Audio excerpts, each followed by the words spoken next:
इम्रान पठाण यांची काँग्रेसच्या जालना विधानसभा उपाध्यक्षपदी निवड, तर शेख इरफान यांची विधानसभा सरचिटणीसपदी निवड। स्वातंत्र्य दिनानिमित्त काँग्रेसचे खासदार डॉक्टर कल्याण काळे आणि आमदार कैलास गोरंट्याल यांच्या नेतृत्वाखाली अनेक युवकांनी काँग्रेस पक्षात प्रवेश केलाय।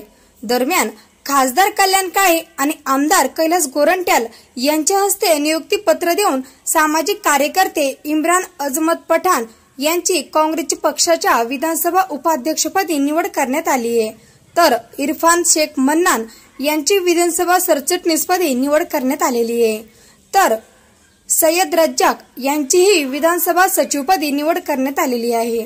यावेळी युवक कार्यकर्ते अमीर शेख, जमीर शेख, सय्यद फैजाम, सय्यद अमान, सोनू शेख, तन्वीर शेख, शाहिद शेख, शमशेर पठाण, सोहेल शेख, साहेब शेख, इरफान पठाण, गुलफाम शाह, हुसेन शेख, समीर शेख व इतरांची उपस्थिती होती।